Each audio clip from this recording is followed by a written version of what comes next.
Hello and welcome to another episode of Mates and Moments. This is Sunny speaking and I have Jazzy, Vins and Christian in the building. Hello. Say hi. Hey everyone. Hiya guys. So on today's episode I'm going to talk about one of my interests, and that being Formula One. Nice. So I recently, maybe in the last few years, started to get into Formula One. I think probably with the rise of Drive to Survive series on Netflix, I think that really helped me understand the drama behind it all. Because before that, I just thought, oh, they're just cars driving around the track, probably what Christian thinks now, essentially. Yeah, I just see it very superficial levels, really. Just people driving around a track over and over again like a gerbil on a wheel. Yeah, no, that's completely understandable, and I think the Drive to Survive series really helped for casual viewership and increase the spectacle of F1. And once you do get the start into it, you start following the drivers, the team, understanding the strategy behind it, the tactics, the importance and being consistent. And like the different types of tracks there are across the whole world. It is a global sport, not just UK or European. It's truly global, where there's multiple tracks where people are competing to be essentially world champion or constructors team champions. Okay. And I guess another factor of me following F1 probably came through my father-in-law as well. Oh yeah. So obviously Drive to Survive came out, started watching that, and then my father-in-law is a huge F1 fan as well. He's an engineer himself, so Nice. he really understands the technical aspects of the car and understands how the car is performing. So how he views F1 is completely different to what I'm looking at. And obviously these drivers are essentially the best drivers in the world. Essentially these guys are in the top of their game. But yeah, Jazzy, I'll ask you. I mean, what do you think of F1? Have you shown any interest, and if you have any memories of it, watching it at all? Yeah, sure. So I got into F1 newly as well, a little bit like yourself, because I was never really into Formula One at all, until kind of your father-in-law kind of got involved and was like, oh yeah, like, I watch Formula One, it's really good, you should watch it. And I think I really started watching it first time was when Max Verstappen was kind of on the rise, and he was the new kid on the block, and the infamous victory now at the end of that season where he pipped Hamilton to the title. That was like the first real season that I kind of got into Formula One, so that was quite an exciting experience for me, and that's one of the biggest memories I have of Formula One is Max being this rebel driver and kind of competing against the old guard in Lewis Hamilton, and as that was kind of happening, just kind of picking up stories and interest of who did what, because obviously I'd heard of Michael Schumacher. Oh, of course, yeah. That's the iconic name. Yeah, so in Formula One. Yeah, absolutely. So I knew about Michael Schumacher and how well he's done, and Ferrari being such an iconic team. Yeah. So I knew about Formula One, but I never knew what it was, and all the different types of tyres, and how you have to change them, and all of those kind of technical aspects of it. Yeah. So that's how I kind of have my memories in connection with that. So your father-in-law kind of getting involved and just kind of going, oh, give it a go, give it a watch, then actually watching, okay, this is quite exciting. And luckily I think watching it in terms of that excitement was really, really good. And then what further kind of helped was, because all of us we play on video games, etc., whatever, because of the interest, was like, okay, why not buy a Formula One game? So I bought one of the Formula One games just to kind of get used to, I guess, just to get a feel of what it's like playing and driving, and etc. And then as we kind of got that, then obviously the story of your father-in-law kind of gifting us, I guess, a steering wheel with pedals, so we could actually experience what it feels like to be in the driver's seat myself. Simulator. Yeah, kind of like a little mini simulator. I obviously I don't play it often enough because I feel it's quite intense playing. It feels like a real drive, It feels doesn't like it? a proper Yeah. drive, and like you have to be careful every corner, and all sorts. So it doesn't feel like much of a video game where you can just chill out and relax. It's much more intense. So yeah, I kind of have those experiences, a little bit like yourself in terms of that. Yeah, nice. And what about you, Vince? I was a pretty casual fan from quite in the beginning, because I was watching in the time, because we had Sky Sports at the time, Mm. and whenever I was bored, there was no other football, cricket, it would just pop up F1, and this was around the period of Schumacher's time, Oh, wow, okay. and then I saw a bit of Felipe Massa and Fernando Alonso when they were both at Ferrari, Nice. and then I think eventually came to Sebastian Vettel, and was it Mark Webber, wasn't it? Yes, that's it. They were winning the championships as well. Yeah. That was pretty casual. I mean, my first interest in the racing was mainly through like Gran Turismo. Oh, yeah, okay. Okay. See, another game Yeah. that people have Not that related huge to for. Formula 1, I guess, but it was just generally a racing game. Yeah, yeah. So I just knew of racing. Obviously, you go through a track, finish first, essentially. Yeah. Pretty quickly. And then from then on, I guess I pretty much got more into when you guys were starting to get into it as well. Yeah. And then Max Verstappen was pretty good. Obviously, he's currently won 3 or 4 championships now, isn't he? Yeah, fourth now, yeah. I think at the time Hamilton was winning quite a bit before him as well. Yeah. Yeah, he was, yeah. I think he's won 7 in total. I think he's done, 4 or 5 in a row with Mercedes. Yeah. But yeah, no, fair enough. Thanks, Vince. And what about you, Christian? Right, so I'll try my best. I mean, I am cognizant of F1, cognizant there's racing. I mean, there was Bernie Eccleston. He's an Aston Martin fan. Yeah. Oh, yes.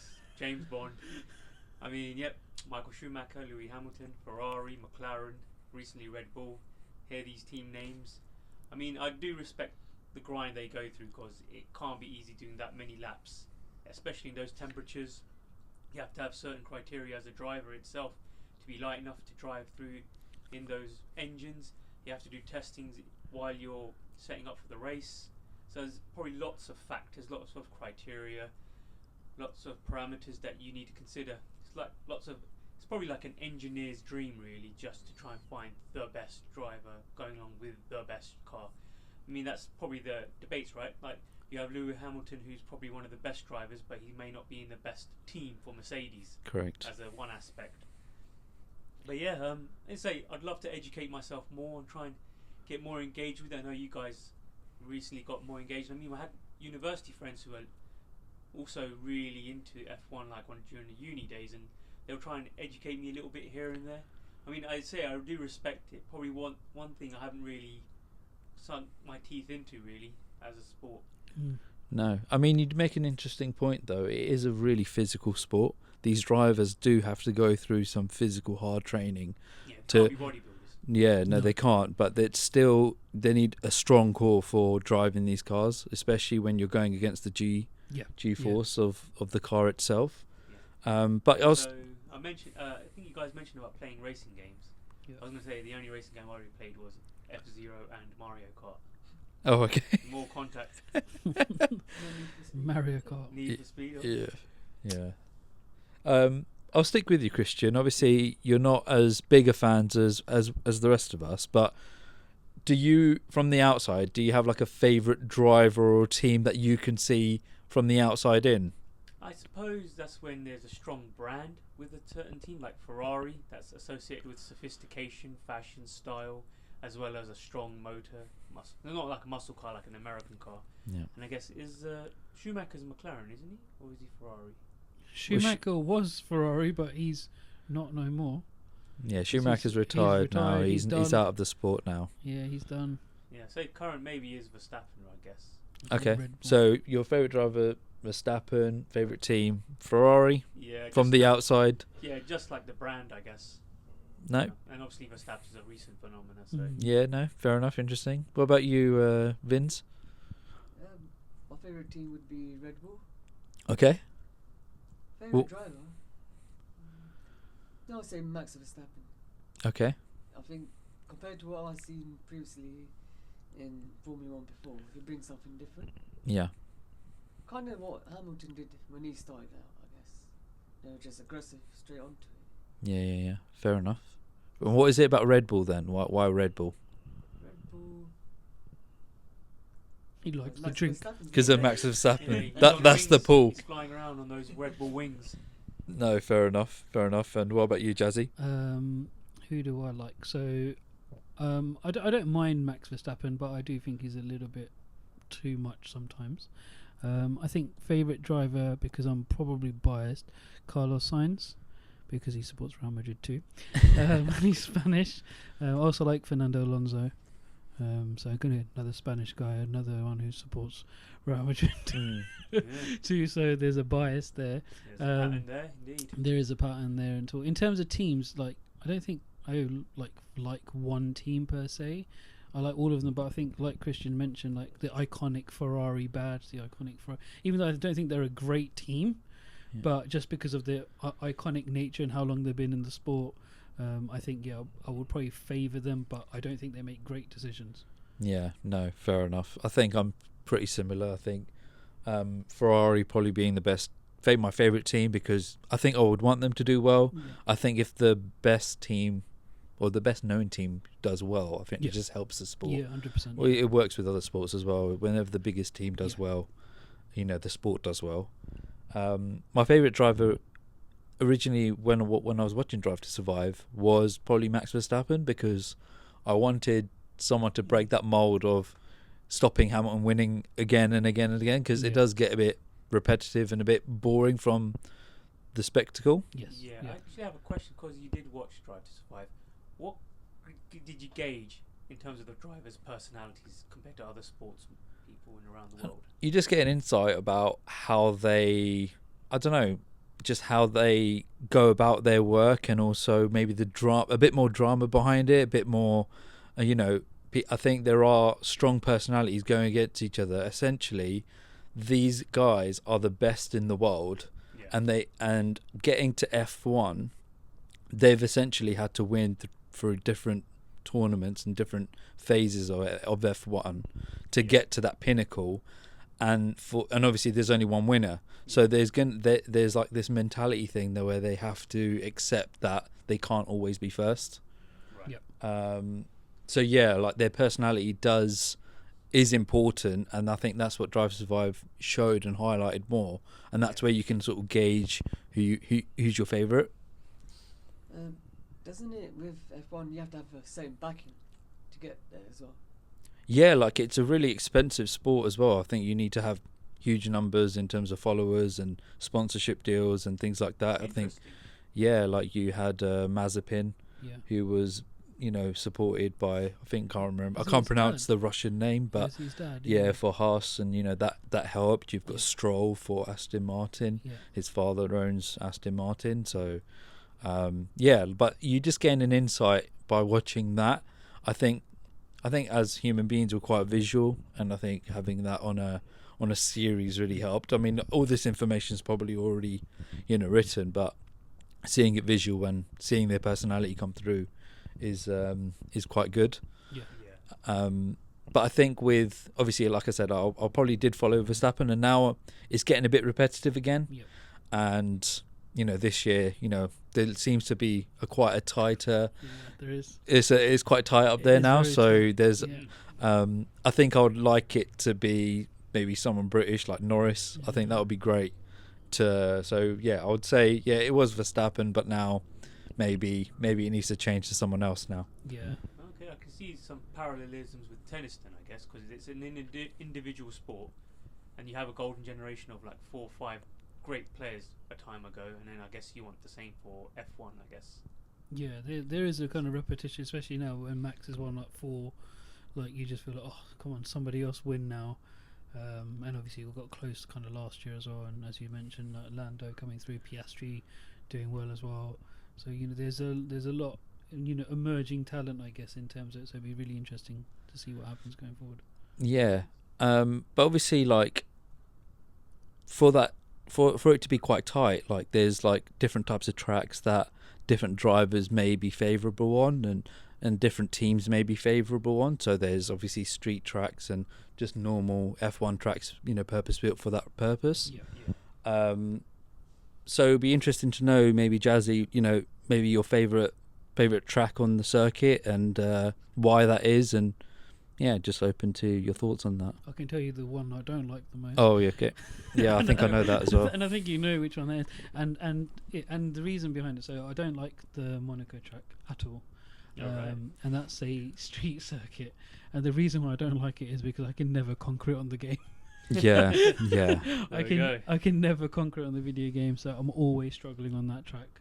And it's a bit more of a slower, in terms of there's so many corners, there's bends, etc. And so I just don't think I would like to drive there in terms of that. So I'm just using my own personal kind of connection with it. That's why I probably don't like it. Is that your reasoning for all street tracks? Yeah, I think so. I think I'm not a big fan of street tracks. I think I just like the purpose-built ones a lot more, which are a bit more simpler because they're made to race on, I think. But obviously then the skill level in those street tracks is significantly higher. You've got to kind of really adapt your game and your car to kind of fit that kind of track. But in terms of my favourite track, or I don't know, maybe Bahrain or Abu Dhabi. Yeah, okay. Somewhere in the Middle East. So location does matter as well, isn't it? In terms of 100% it does come into factoring in to your decision. Is that just because of the climate? You won because of the climate, and obviously I think the Bahrain one's near the start of the season, and the Abu Dhabi one's the last race. Sandwich. So it's kind of and so it's you get a good feel of what the cars might be like at the start. And then obviously at the end of the season, if it's kind of a close race like it was a few years back with Max and Lewis, then you kind of get a good thrilling end by that point as well. But yeah, and obviously sometimes what I don't like is when there's so much rain on the tracks as well. That can kind of really put the spanner in the works for somebody in terms of. But again, it's all about skill level, how the teams adapt, how the drivers adapt, and all of those. But if I was to pick a favourite track, probably Bahrain or Abu Dhabi, one of those two on either ends. Okay, thanks for that. And Vince? I would say the Las Vegas one. Oh, okay, so fairly recent new track. Yeah, okay. Why is that? I think it was a night race they did. Yes. Yeah, it's something different. Normally it's during the daytime, most of the races. So I guess that night track the night race was pretty good. Night spectacle. So I kind of prefer that one. And it being in Las Vegas and a street track, do you think that's really pulled in more American interest into the sport? Yeah, definitely. Yeah. They have NASCAR racing, right? America. Yeah, so that's a big thing. Yeah, I mean, obviously America follow NASCAR a lot more, I would say, than F1, but having more street tracks or more tracks in the US is really pulling that attraction back into Formula One. Don't they have another track in the US as well? They got Miami. Oh yeah. And they've also got the USA as well, which is I think in Texas or something and then like that. they've got obviously the Canadian one as well, and Yeah. they've got the Mexico as well. and Brazil. So in that part of the world, even though it's a different country, but I think in that part of the one world, is quite good as well. Sorry? They tend to bring Mexican. oh, Mexican, yeah. Because their atmosphere from the crowds is pretty. Yeah, and obviously they've run it through part of a stadium as well, which is pretty cool, for viewership. But yeah, even Miami, a fairly new one as well, which is really helping with the sport.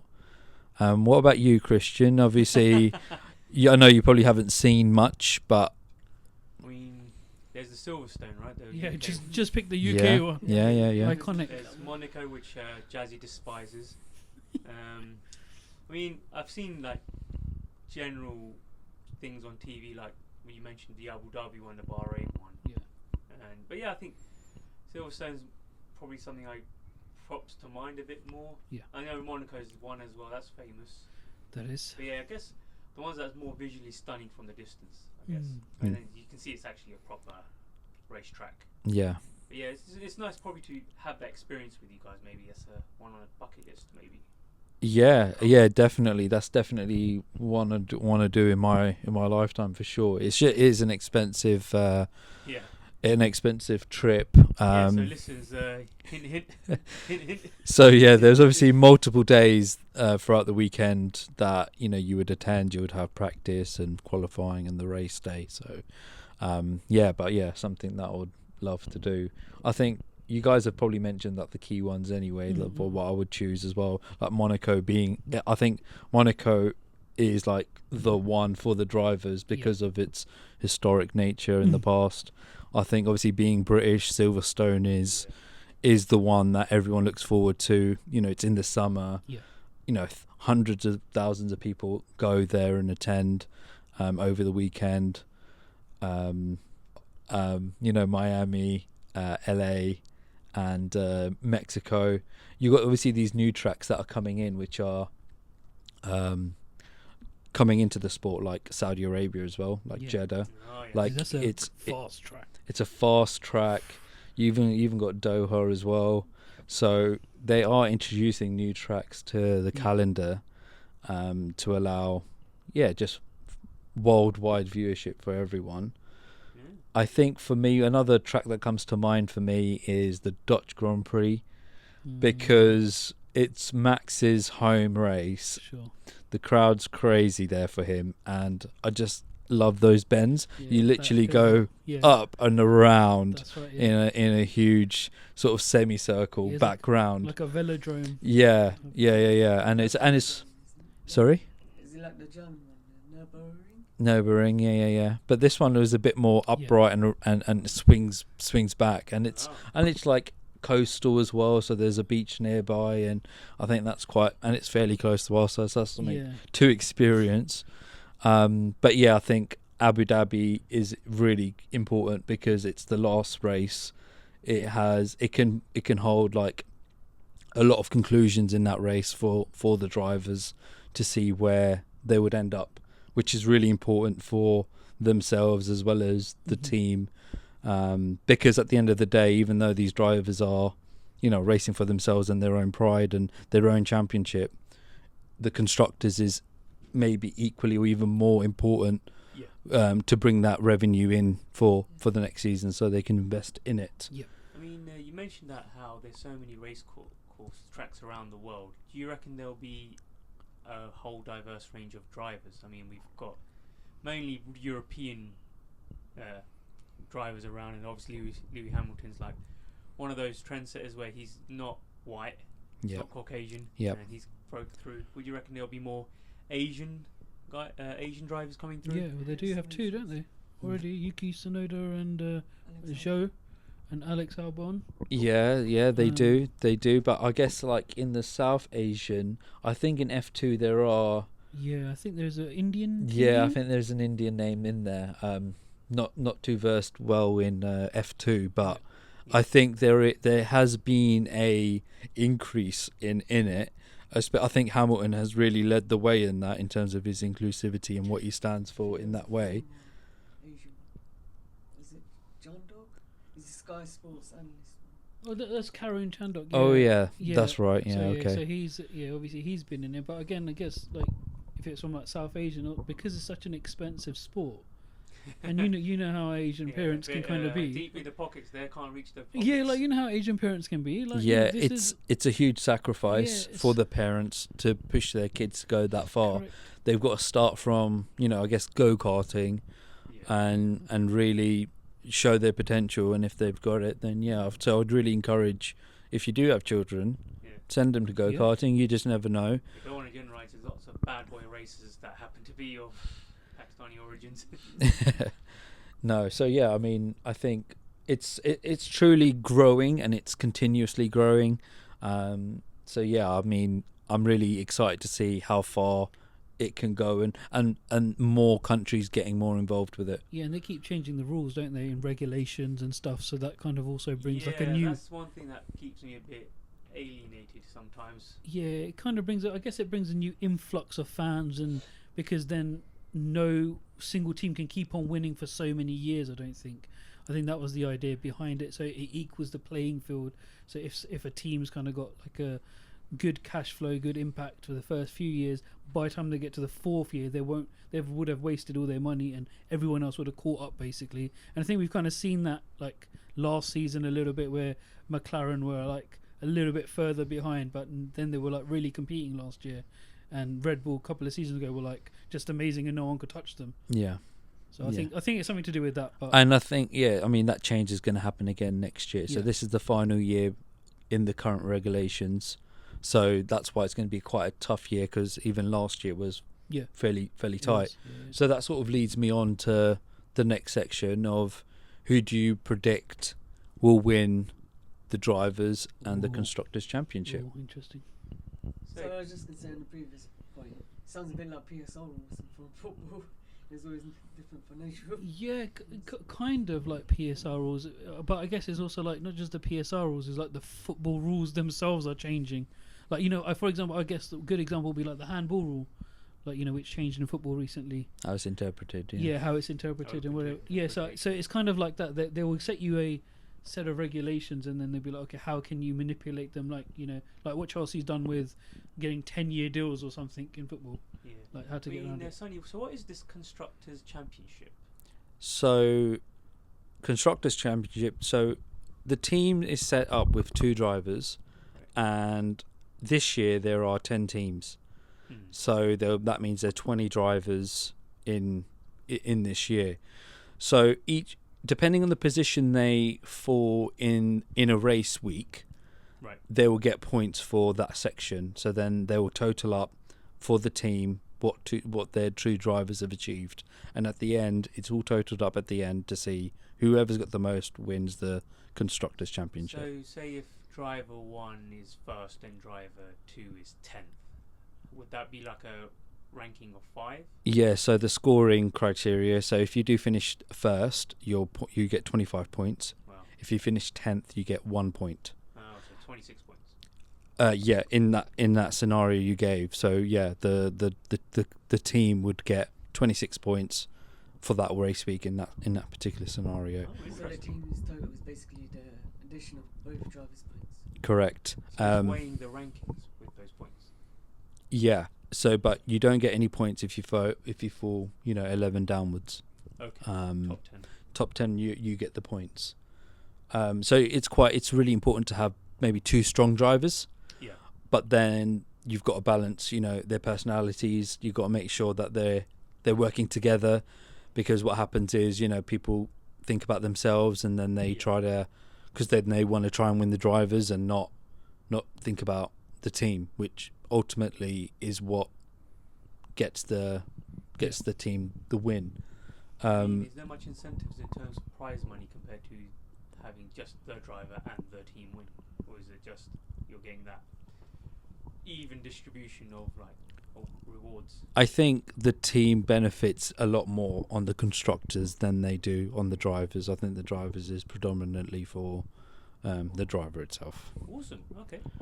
So I'll ask you guys predictions of the year then.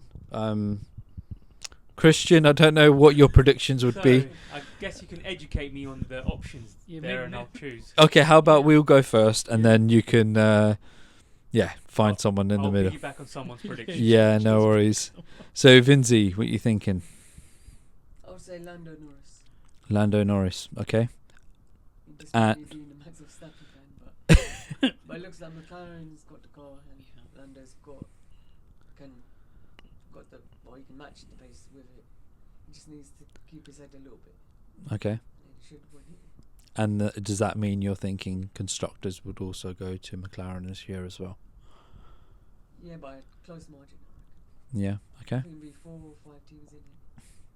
Yeah, okay. Fair. Jazzy? I think it'll be really close for the drivers between Lando, Piastri and Max. Okay, yeah. I can't decide which one is going to win it out of them 3.